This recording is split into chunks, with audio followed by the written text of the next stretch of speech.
to The Amanda Show.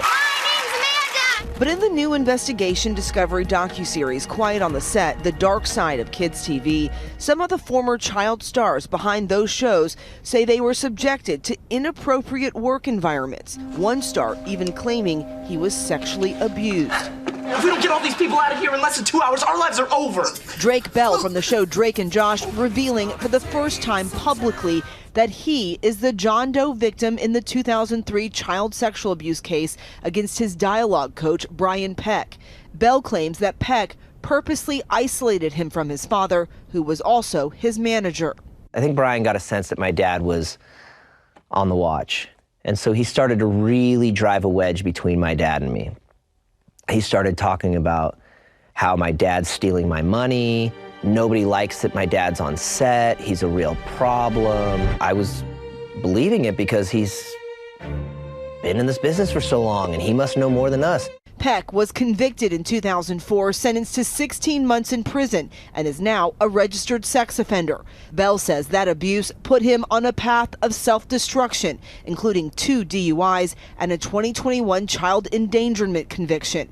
Nickelodeon saying in a statement, "We are dismayed and saddened to learn of the trauma he has endured, and we commend and support the strength required to come forward."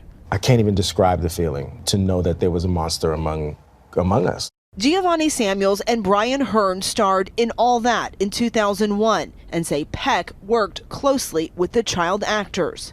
When you saw who the victim was, it broke my heart. I cried.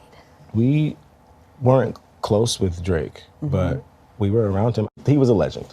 And so to find out that he was being harmed, brutally harmed in a terrible way, it infuriated me. Hearn and Samuels also speaking about former writer and executive producer Dan Schneider, who Nickelodeon parted ways with in 2018 after complaints he created a hostile work environment. What was it like working for Dan Schneider? Dan... You're asking the 2 black children on a Nickelodeon set where we were overlooked. The actors recalling sketches written by Schneider's team like On-Air Dare.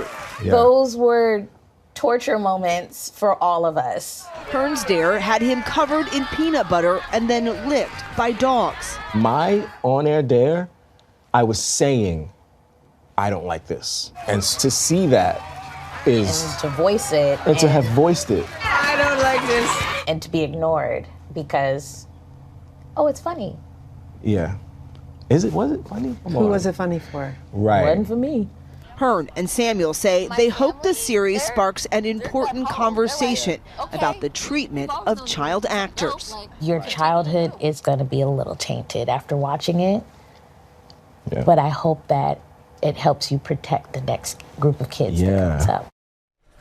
Now, about the hostile workplace allegations, Nickelodeon tells ABC News while it cannot corroborate or negate allegations of behaviors from productions decades ago, it investigates complaints as part of our commitment to fostering a safe and professional workplace environment free of harassment or other kinds of inappropriate conduct.